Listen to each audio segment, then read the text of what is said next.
again, and we will pray for the safety of everyone at summer camp this year. They'll be treated at least as well as the prisoners in Guantanamo. I was just noticing this morning in the paper that they had not killed anyone yet in Guantanamo either, so you've got a perfectly good record there. Do you suppose God would ever call a man to be a lawyer? Or perhaps a banker. It's not that I'm not going to tell any lawyer jokes. Or a banker. Now, this sermon today is the story of two men, not lawyers, not bankers, but men called to a surprising vocation nonetheless. There was a man named Jacob. He had 12 sons, all of them born to him while out of country. The last was born of the wife that Jacob loved. His name was Joseph, which means added, because he was added beyond any expectations that anyone might have. He was the son of Jacob's old age. He was unexpected.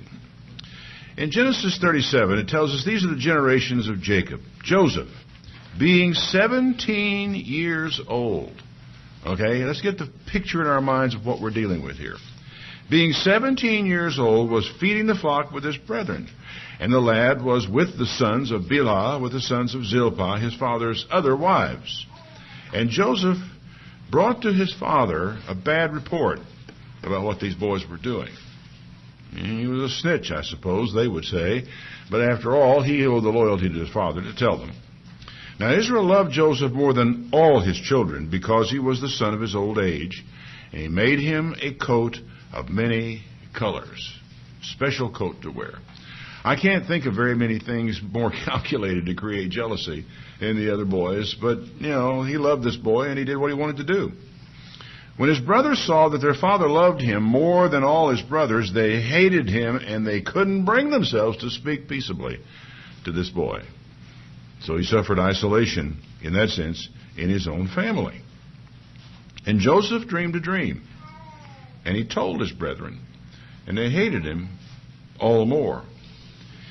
He said to them, "Hear, I pray you, this dream I have dreamed. For behold, we were binding sheaves in the field. And lo, my sheaf arose and stood upright. And behold, your sheaves stood round about and made obeisance to my sheaf." His brethren said, "Shall you indeed reign over us? Do you think you're going to be in charge of us?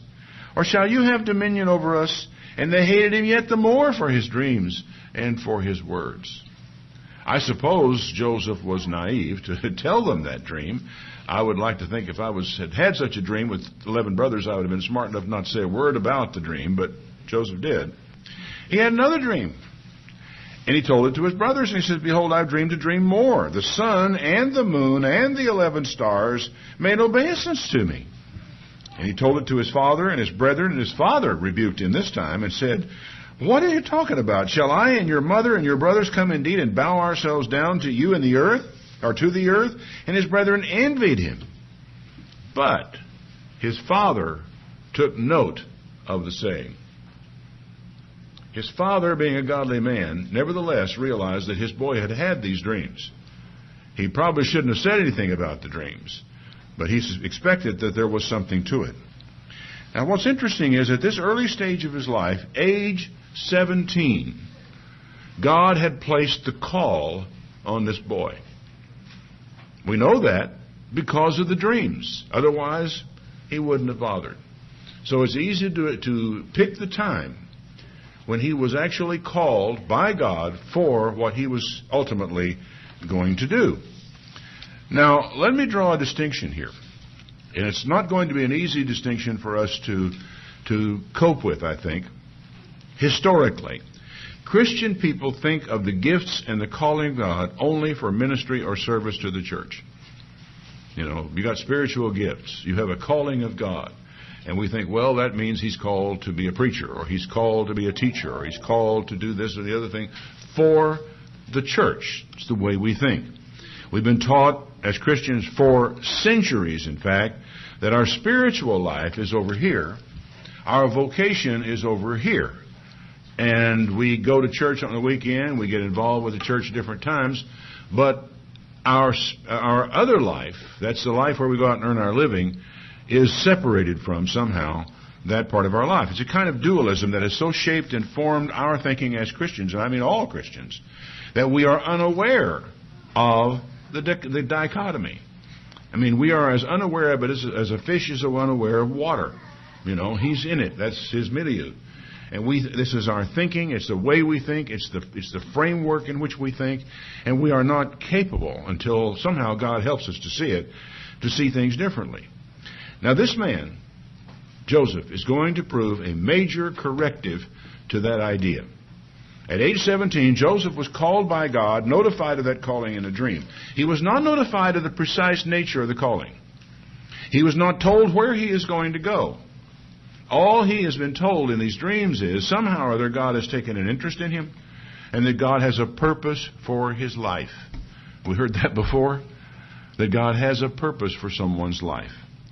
He only knew there was a calling, and that would have the results that he had seen in the dream. Being the youngest, also, he serves as an interesting example of one of the proclivities of God that is easily overlooked. And that is, the first shall be last, the last shall be first. The youngest shall take precedence over the oldest. It's just the way God does things, and it would be a mistake for all of us to overlook this. Now, without a doubt, Joseph was a little cocky about this. But this cockiness was soon to be corrected. What follows is one of the really great stories of the Bible, and chances are you already know the story very well. If you ever went to Sabbath school or Sunday school growing up, you ran across this sooner or later. When the father sent, Joseph was sent off by his father to find his brothers and bring back a report about how things really were. He was the one of the whole gang that Jacob really had confidence in. So he sent him out to find his brothers and bring back a report. It was a fateful decision. Because when they saw him wandering over the horizon way off before he ever got close to them, they could spot him a mile away with that coat of many colors he was wearing. They conspired against him to kill him. They said to one another, look, here comes the dreamer. Nobody around here has a coat like that. He says, let's get together and let's kill him and cast him into some pit. And we will say that an evil beast has devoured him, and we will see what shall become of his dreams then.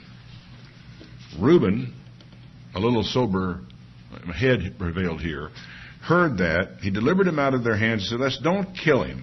Shed no blood, just cast him into this pit in the wilderness. Lay no hand upon him. He wanted to get them out of their hands so that he could take him back to his father at a later time. So Reuben had good intentions in this situation in dealing with what was about to come down. Well, fate intervened, as people would say. Actually, God intervened. But it came to pass when Joseph was come to his brethren that they stripped Joseph out of his coat of many colors. They took him and cast him into the pit. The pit was empty. There was no water in it. And they sat down to eat bread, and they lifted up their eyes, and behold, a company of Ishmaelites, a bunch of Arabs, came down the way, on their way from Gilead toward Egypt with camels bearing spicery, balm, and myrrh, carrying the whole thing down to Egypt, traded off. And Judah came to his brethren and said, hey, there's no profit in killing our brother and concealing his blood. There's not going to do us any good. Nothing's coming our way.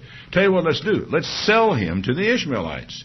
Don't let our hand be upon him. He is, after all, our brothers in our flesh. We shouldn't be killing our brother.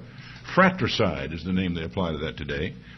Well, his brother said, okay. And there passed by these Midianite merchantmen, and they drew and lifted Joseph out of the pit and sold him to the Ishmaelites for 20 pieces of silver. And they took him into Egypt. 20 pieces of silver, the price of a man. Now, this had to happen. This event had to take place. The plan involved here is very involved, what God is doing, where he is going. There is an objective out here. And there is no way to get from here to there without this event taking place to reveal ultimately what Joseph's calling was. Now, there's a stop and think point here. Someone wrote that to be discontent is to covet against God.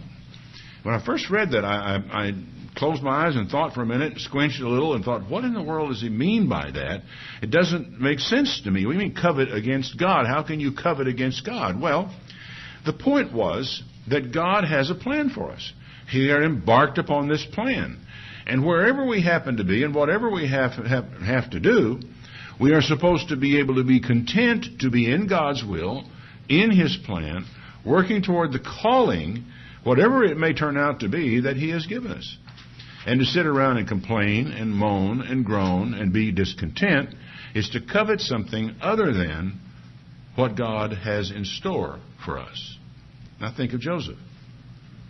He's come out here, the favorite of his father, coat of many colors, whole 9 yards, with the dreams behind him and everything else. And his brothers grab him, strip his coat off of him, and throw him down in the pit with every intention of just walking off and leaving him there. That is a good position to be in, to be discontent, to have a complaint. But it had to happen.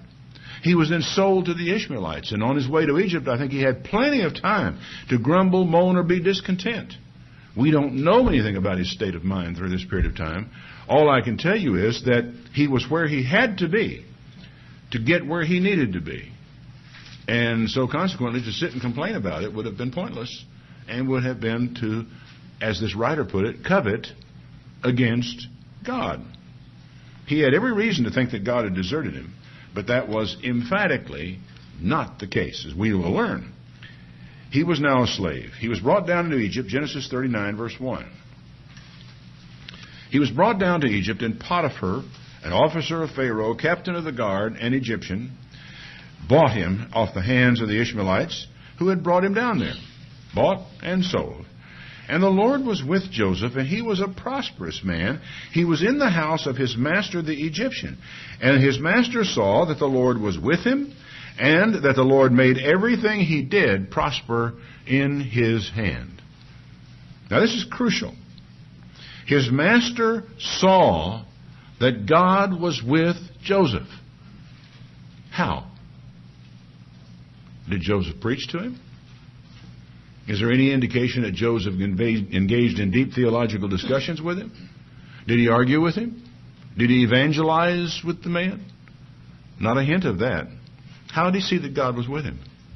He saw it in the way Joseph prosecuted his work, his business, the way he went about doing the things that he was given to do. We are talking now not about spiritual things. We are talking about managing the affairs of the captain of Pharaoh's guard. What does that involve? Well, logistics, personnel, economics, all military issues that he was involved with here. Nothing spiritual about it. Not only that, he was doing it for the captain of the guard of Pharaoh, a pagan. Had nothing to do with God. But the man worked hard. He did his job. And I think what's important for us to understand is he applied the law of God as he knew it in every single aspect of his life. It was his guiding light, his guiding principle. It was a part of all that he did. It was not a matter of private prayer over here, not a matter of private worship of God as opposed to everything else. Everything was together with Joseph. We do know, and of course the question, why would God call a man to manage such matters as these? What might his objective be? We do know that Joseph went way beyond this to manage the entire country before we're done with it. But the road from where we are now in Joseph's life to there is a very tough one indeed. Well, Joseph found grace in his sight, and he served him. And the man made him overseer of all of his house. All that he had, he put in his hand. And it came to pass from the time that he had made him overseer in his house over all that he had, that the Lord blessed the Egyptian's house for Joseph's sake, and the blessing of the Lord was upon everything he had in the house and in the field. The presence of a man of God doing secular work, that is by today's definition secular work, made all the difference in the world in this man's house. Now the new argument, the new idea that is beginning to come out, emerge in this country is an awareness of the fact that for the Christian, nothing we do is secular. Absolutely nothing we do is secular. We are called of God, we are put in a position by God, and we are to apply the principles of God's worship his obedience to his law, everything about this, all of it should be together in the whole man who is pursuing things God's way all the time. And it's not a matter of talk. It's not a matter of religious arguments. It's not a matter of saying, praise the Lord, hallelujah, my brother, are you saved? It's not that. It is the things that we do in our life are directed by the law of God, the law of Jesus Christ, the principles of the Bible that help us to understand the way to live a life, the way to conduct our business, the way to follow through on everything we put our hand to. Okay. He left everything he had in Joseph's hand. He got to the place he didn't even know what he had, except for the bread he had to eat. He didn't know how many cows. He didn't know how many sheep. He didn't know what kind of crops he was getting. He didn't really know much about what the guys in the captain's guard were doing, because our boy Joseph was handling all of that. And I would say he's still a very young man. Well, Joseph was also a good man and very good looking, a handsome fellow. Well, it came to pass after these things that his master's wife cast her eyes upon Joseph, and she said, lie with me. And he said, no way. I'm not going to do this with my master's wife. He trusts me entirely. He doesn't even know what goes on in this household because I take care of it for him. And he has committed everything he has into my hand. There is no one greater in this house than I am. He hasn't kept back anything from me except you. Now, because you are his wife. Now, how can I do this great wickedness and sin against God? For him, it would have been totally out of character. It would have been totally contrary to what he was, not merely to his secular religious, the dichotomy in his life, but this whole man who was a righteous man, a good man, a man of God, could no more sleep with her than he could fly without wings. It was contrary to who he was. His life was not divided into the moral and the secular, the spiritual and the material. It was all of a piece. So he stuck to his guns and never broke faith with God, even under the greatest kind of temptation that could be thrown his way. Well, she didn't give up. She was after him every day. He wouldn't listen to lie by her. He wouldn't even be with her. Well, it came, which is very smart by itself. But it came to pass about this time. He went into the house to carry out some business. There was no man in the house at the same time except him. And she caught him by his garment, saying, lie with me. And he left his garment in her hand and fled and got him out of there. I have very little doubt in my mind that the gentleman who is now in the process, I think, of retiring from active ministry named Billy Graham thought about this passage. But he made a decision so many years ago never to be alone with a woman other than his wife. Carried that out year after year after year. And why not? He knew the Bible. And here was a man who was trying his best, as he knew how, to use the Bible as his guide. Well, it came to pass when she saw that he had left his garment in her hand and fled out. It must have been a terrible insult. Shakespeare, no doubt, had read this when he wrote, hell hath no fury like a woman scorned. So she called the men of the house and spoke to them, saying, look, he brought a Hebrew in here to mock us. He came in to lie with me. I cried out, and it came to pass when he heard my cry, well, he just left his garment here and ran like the coward that he is. Well, it's a rough thing for the husband when he comes home and finds the man he trusted had, by the evidence that he had and by the allegation he's been made, and he couldn't very well deny what his wife was saying. So he put him in prison. Now, once again, there is an opportunity here, perhaps even a reason for Joseph, to break faith with God and to, if I use the expression, covet against God. To not want to be in this particular position, to complain to God about the fact that he was there. Apparently he didn't. He continued to be a man of God in all of his affairs, even in the slammer. Even there. The Lord was with Joseph and showed him mercy and gave him favor in the sight of the keeper of the prison. The next thing we know, Joseph is running the jail. Now that's something when you think about it. What kind of a man is this? He comes in, he's a slave, bought as a slave. The next thing we know, he's running the whole household and all the affairs of the captain of the guard of Pharaoh himself. He gets himself in trouble, gets thrown in prison. And the first thing we know, he's running to prison. You know, this is a charismatic type of person. Charismatic means what? Gifted.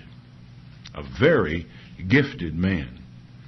Well, the Lord was with Joseph, showed him mercy, and gave him favor in the sight of the keeper of the prison. And the keeper of the prison committed into Joseph's hand all the prisoners. Whatever they did there, he was the doer of it.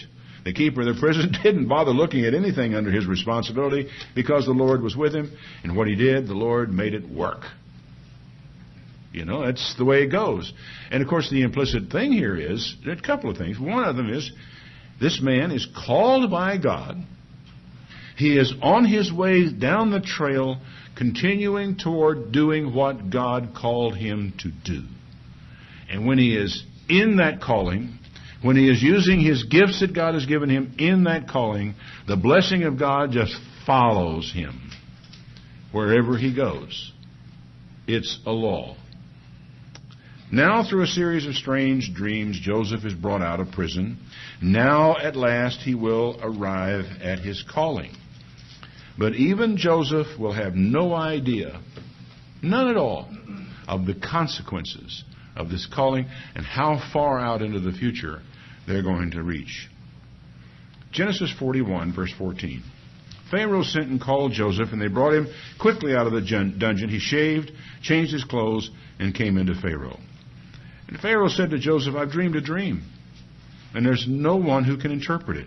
And I've heard say of you that you can understand a dream to interpret it. Joseph answered Pharaoh, saying, and by the way, I figure by now most of the cockiness is gone from Joseph as a result of the experiences that he's been through. He said, it's not in me. God will give Pharaoh an answer of peace. And Pharaoh said to Joseph, in my dream, I stood on the bank of the river, and there came up out of the river 7 cattle, fat-fleshed and well-favored, and they fed in a meadow. And behold, 7 other kind came up after them, poor and ill-favored and lean flesh, such as I never saw in the land of Egypt for badness. Worst cattle I've ever laid eyes on in my life. Never seen anything like it. The lean and ill-favored kind did eat up the first 7 fat kind. And when they had eaten them up, it could not be known that they had eaten them. They were still ill-favored as at the beginning. They looked as ugly as they did the first. So I awoke.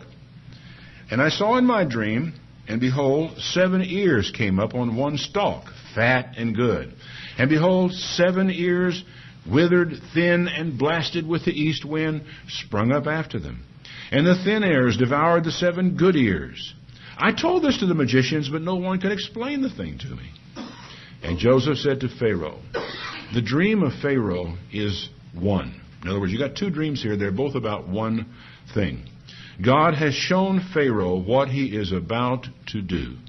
Now, I think this is interesting for several reasons. It's important what you just heard. God has shown Pharaoh. Why in the world should God care about Pharaoh? God has shown Pharaoh what he's about to do in Egypt. Why should he care about Egypt? Let him starve. Well, you've got to realize, God takes a longer view than that. And he has an objective in mind. Joseph has a calling, and he is now on the cusp of that calling and fulfilling it. He said, God has shown you what you're going to do. The 7 good kind are 7 years. The 7 good ears are 7 years. The dream is 1. And the 7 thin and ill-favored cattle that came up after them are 7 years. The 7 empty ears, blasted with the east wind, shall be 7 years of famine. This is the thing which I have spoken to Pharaoh. What God is about to do, he shows to Pharaoh. There's coming 7 years of great plenty throughout the land of Egypt. We're going to have so much stuff we won't know what to do with it in 7 years. And there shall arise after them 7 years of famine so bad that all the plenty will be forgotten in the land of Egypt, and the famine will consume the land. The plenty shall not be known in the land by reason of the famine following it. They won't even talk about it anymore. It is going to be so bad. All right? For that dream that troubled Pharaoh twice, it's because the thing is established by God and also because it's coming soon. There you are. So, here's my advice. Let Pharaoh look out a wise man, a discreet man, and set him over the land of Egypt, and let Pharaoh do this. Let plenteous years. 20% of this huge crop we're going to be having for 7 years. You do the math. You can figure out basically what they're going to have when they get through. Let them gather all the food of those good years that come. Lay up corn under the hand of Pharaoh. Let them keep food in the cities. And that food shall be for a store to the land against the 7 years of famine which shall be in the land of Egypt, that the land perish not through the famine. And the thing was good in the eyes of Pharaoh and the eyes of all his servants. Now what's fascinating about this is you can't depend on people to look ahead and save for the hard times. You give them 7 rich years with loads and loads and loads of stuff to eat, they'll eat it now. And when it's gone, they'll starve. That's just the way people are. They can't look ahead. We got to have instant gratification. I want it all. I want it now. And so, consequently, if you're going to live or survive, somebody's going to have to be in charge, and somebody's going to have to take a pretty firm hand to see to it that that doesn't happen. Pharaoh said to his servants, where are we going to find a man like this one right here standing before me, in whom the Spirit of God is? And he said to Joseph, for as much as God has showed you all this, there is nobody as discreet and wise as you are. You shall be over my house. According to your word shall all my people be ruled. Only in the throne itself will I be greater than you are. That's it. And Pharaoh said to Joseph, see, I have set you over all the land of Egypt. Think about this. The pattern of Joseph's life is unchanged. He is doing what he has always done. He has lived actively. He has been diligent. He has applied what he knew about the law and the ways of God in every facet of everything he did, 7 days a week, 24 hours a day. That's the way the man lived his life. And as far as I can tell, he never coveted against God. He never resented where he was, never complained about what he was given to do. And the fact is, like I said, everything in this had to happen, because how do you get from being the youngest son of an old Jew up here in Palestine, an Israelite, and his families, to getting to be over Egypt? Well, then the next question is, what in the world do you want him over Egypt for? Now we come to the important part of the story. Now, Joseph is viceroy of all of Egypt. Egypt, by the way, is completely, totally, absolutely pagan to the core. It is also at the same time probably the most powerful nation on the planet at that time. Okay, big, powerful country, pagan from one end to the other. No hint of anything otherwise being there. There is also not a hint of evangelism in anything that Joseph does. I haven't caught it. Maybe it's there and you can point it out to me. I'll be glad to see it. He doesn't preach to the Egyptians. If anyone was converted to God while he was in Egypt, it isn't significant enough for anybody to bother telling the story in the Bible. That's not why Joseph was there. Okay. Why was he there? He was there to save Egypt so that Egypt could be a sanctuary. His brothers and his father did indeed come and bow before him, but they didn't bow before him as the youngest son of Jacob. They bowed before him as the viceroy of Egypt, who had the power of life and death over them. That's when they came. They settled in Egypt and they flourished there until the times changed and they were made slaves. Now try to grasp the big picture. Joseph saved the economy of Egypt, making Egypt even stronger and more powerful than ever before. He brought all and intended to centralize the economic power in Egypt in a way that it had not been before. The economy of Egypt after that continued to be built on slave labor, making the Israelites serve in very hard bondage. But a funny thing happened over this period of time. The Israelites got stronger and the Egyptians got weaker. So when the time came to bring Israel out again, God took away from them everything that Joseph and Israel had built. He built them a strong economy, made them powerful and rich, built great cities, great treasure cities, great pyramids or whatever they built during that time in the slave labor. Did it all. And when all was said and done, every firstborn male in Egypt was dead. Their economy was in the shambles. Their cattle were lying dead, rotting in the fields. The whole country, the whole economy was a complete wreck when Israel left. It didn't have to be that way. It was that way because God gave it all to them, and then they turned right around and enslaved his people and killed all of their males as they're being born, not the firstborn. They killed every male child and threw him into the river. Something that must have been so abhorrent to God that I doubt if we can get our minds around what it all meant to him. So they had to pay. Justice had to be done. It was Joseph who was called to lay the foundation to make all this possible. And he was able to do this because he did not compartmentalize his life. He did not exist over here as a man of God, a worshiper of God, and so forth. And then, on the other hand, over here, a businessman who was smart and shrewd and carried out good business things. This is not the way this man worked, or thought, or was. Everything in Joseph was in one person. As he worked, everyone saw what he did. He was a whole man who served God in everything he did, from managing a division of infantry of the palace guard, to running a prison, to running a country.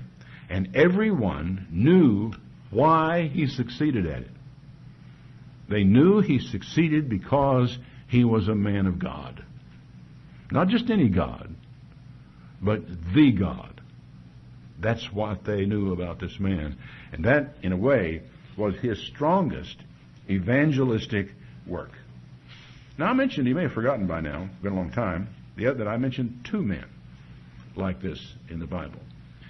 The other one is a man named Daniel. Daniel, like Joseph, was carried away captive. Daniel, like Joseph, was also sorely tempted to compromise with what he knew was right. He didn't do it. In Daniel chapter 1, verse 3, the king spoke to Ashpenaz, the master of his eunuchs, that he should bring certain of the children of Israel and the king's seed and the princes. He wanted to have those in whom there was no blemish, well-favored, skillful in wisdom, cunning in knowledge, understanding science, and such as had the ability in them to stand in the king's palace, and to whom they might teach the language, the learning of the Chaldeans. This is fascinating. He's not just going to oppress these people. He says, hey, these are people, humans. There's value here. Let's make the most of these people. Well, the story, again, is well told in Sabbath schools and Sunday schools down through generations as people talk about how the Hebrew children refused to eat the king's food, but strictly stuck to a kind of a vegetarian type of diet. Very simple, very clean diet. And they prospered. They felt good. They probably were healthier than anybody else around because of the difference in some of the junk that the king was eating. They decided to do better than that. Daniel purposed in his heart that he would not defile himself with a portion of the king's meat, nor with the wine which he drank. Now, you can talk for hours about what all that meant. It's basically irrelevant. Daniel was being asked to compromise who he was and what he did with his life on this occasion. He said, no, I'm not going to do it. So he requested of the prince of the eunuchs that he might not defile himself. Now, God had brought Daniel into favor and tender love with the prince of the eunuchs. How does this sort of thing happen? How does it happen that a kid brought out of slavery in Israel, brought into Babylon, who would suddenly find himself in favor with, really having an affection for him, of one of the most powerful men around there? Because of the kind of men they were. There's no accident. I realize it was God's blessing and it was a miracle, but it also was because of the kind of men they were. And the kind of men they are is shaped by a sense of calling and a sense of destiny. I got to get from here to there. I'm going to go where God is taking me. I know it's going to be painful at times. I'm not going to worry about that. I'm going to handle each task, each challenge that comes my way as a man of God. Front to back, side to side, whatever it is, all the way through. Some people are veneer all the way through. These men weren't. They were solid gold. They never coveted against God. They were humble and repentant for what they had done wrong, but they did not complain about their lot. Daniel 9 is this marvelous prayer that he makes on this occasion where he listed as one of the most righteous men in the Bible. admits to God, we have sinned and done great evil in your sight, and you haven't done anything wrong by bringing us here. We deserve every bit of it. Daniel 1, verse 18. At the end of the days that the king had said he would bring them in, the prince of the eunuchs brought them in before Nebuchadnezzar, and the king communed with them. And there was no one found among them like Daniel, Hananiah, Mishael, and Azariah. Good trivial question. Good trivia question. Because what were the Babylonian names?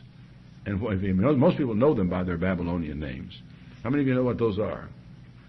Shadrach, Meshach, and Abednego. Good old spiritual.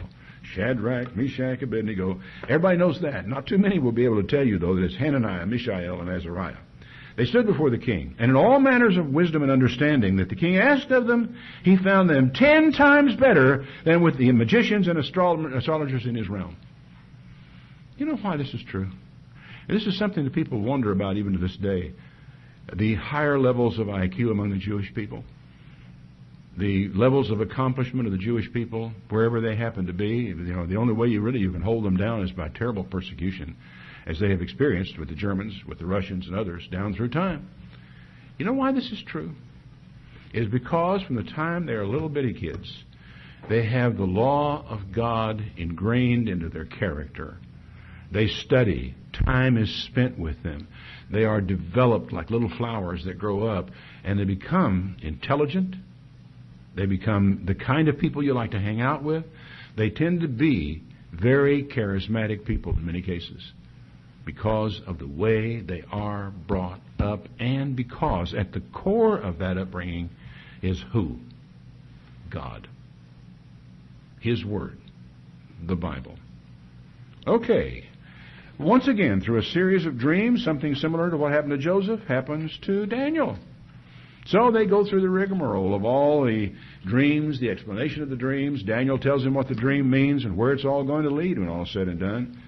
And in Daniel 2, verse 46, it says this: Then the king Nebuchadnezzar fell on his face and worshipped Daniel, and commanded they should offer an oblation and sweet odors to him. The king answered Daniel and said, It's true. Your God is a God of gods and a Lord of kings, a revealer of secrets, seeing you could reveal this secret. The king made Daniel a great man. He gave him many great gifts and made him ruler over the whole province of Babylon, chief of the governors over all the wise men of Babylon. Here's another guy comes right to the top of the heap. From the bottom to the top. From a captive, taken slavery, right to the top, running a great pagan nation. It's another thing you can easily overlook. Once again, it's the most significant power in the world, and it's pagan to the core. And here's Daniel running the affairs of the country. And not just any country, as I said, most powerful nation around. And once again, his role is not that of an evangelist. It's not that of arguing about who God is. It's not a question of arguing doctrines or arguing, belief systems or anything of the sort. It's not a factor of persuading people to come and worship Jehovah. It's not that at all. His role is not that of an evangelist. He is a governor. God called Joseph and Daniel to be governors of pagan nations for His purposes. You kind of almost have to shake your head at that one and think, what in the world have I overlooked this? Because here it is. People came to know about God, not through the preaching or the arguments of these men. They came to know about God by their example, by a life lived before God, by a calling fulfilled by men of God, which goes to show that the calling and the gifts of God are not restricted to church work. It's not just a matter of what we're going to do here in this building or around this building or things having to do with this building. The work of God, actually the calling of God and the gifts of God are not restricted to that. We should have known that if we'd been studying our Bibles and thinking about what we read right from the get-go. Because there was a man back when they were building the tabernacle that God gave a special gift to for craftsmanship, for working in gold and silver and just putting stuff together. It was a gift that he was given. And he lived that gift in God's service. These men did not divide themselves between God and their jobs. They were whole. They were single-minded in the biblical sense. And it brought to mind some statements in the New Testament which we tend to take one way, and I'm just going to ask us today to perhaps take them in addition to the one way we have, to perhaps see another one. Romans 11:29, one verse. For God's gifts and His call are irrevocable. They won't go back. He won't repent on them. He won't take them away. God's gifts and His call. Two different things, both of which are very related. Okay, what are the gifts that are given to a man? In Joseph's case, it was administration. Look at this man. He was able to administer, take control of, and manage everything he came into contact with. Same with Daniel. They were remarkable men in terms of what their gifts were and their call. They matched. I have no doubt that Joseph and Daniel were charismatic men, very charismatic men, that you would have realized when you walked into the room with them that you were in the room with someone very special. 1 Corinthians chapter 1, verse 26, Paul writes, You see your calling, brethren, how that not many wise men after the flesh, not many mighty, not many noble are called. We always think about that in terms of called into the faith, and that's fine. But on the other hand, if you look back at Joseph and Daniel, I don't know that they were particularly wise. I don't know that they were mighty or noble types. They were what they were because they were men of God and called of God and gifted by God to do what it was they were called to do. And I think about this. There's no reason for anyone to feel because he is pursuing some career that is not religious in its relationship, that is not involved with, let's say, converting people to Jesus on the job.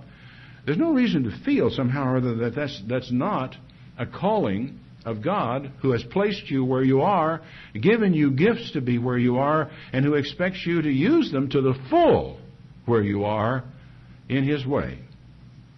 God has chosen the foolish things of the world to confound the wise.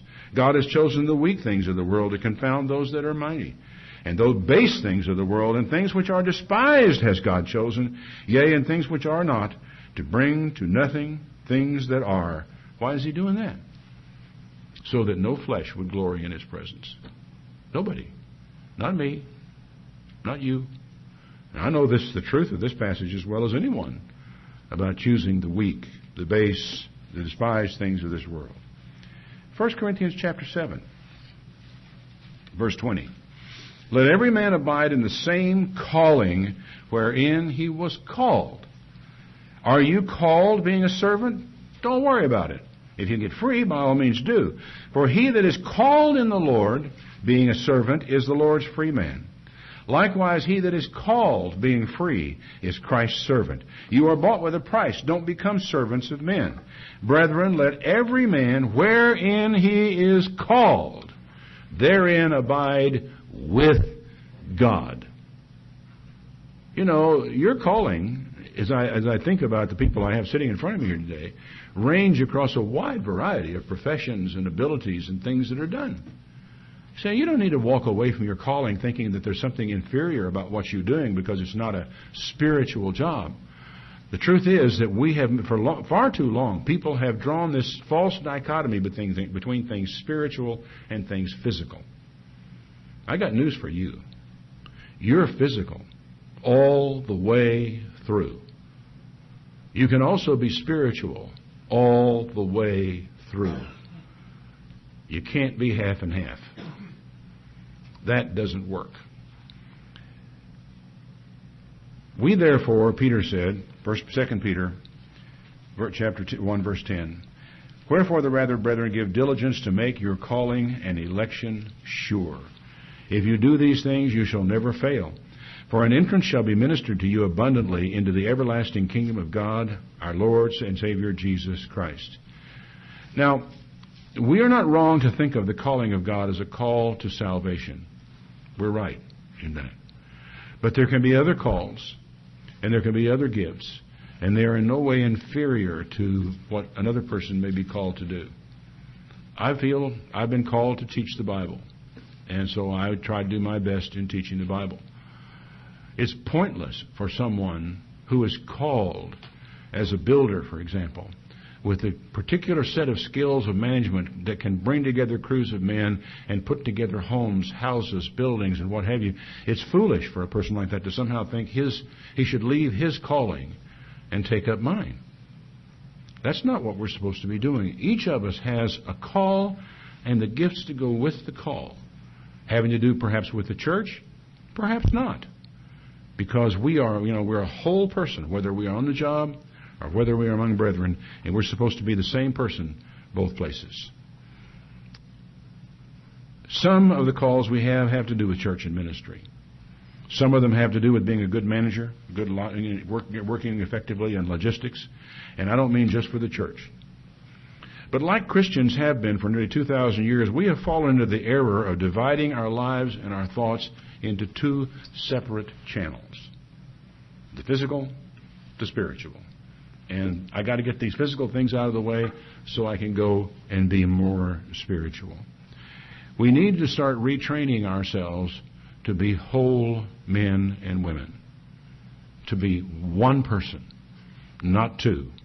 That everything we do is done to the glory and the honor of God. If it's shoveling out a sewage pipe, or if it's sitting and teaching children in church, whichever it is done to the honor and glory of God, and we carry out that duty that God has given us and that call in the way that we know God would want it done. What I'm trying to say is that we must not be divided within ourselves, inside ourselves. Because when we sing the song, we are not divided, all one body we. The place to start is inside. Because a person who is divided in his own heart will find it utterly impossible to remain undivided in the faith. The double-minded man, said James, is unstable in all of his ways, not just some of them. Now, what I've said to you today is not complete. It really is only a beginning of understanding of something I think that is crucially important. We have run a long way down a wrong road in the way in which we've allowed ourselves to be influenced by the dualism in our society, the secular, sacred split that's everywhere we find ourselves, and we allow ourselves to be split down the middle in our own hearts in much the same way. And getting from where we are to where we ought to be is going to be a long, difficult, challenging road. All I'm doing is telling us we have that road to walk.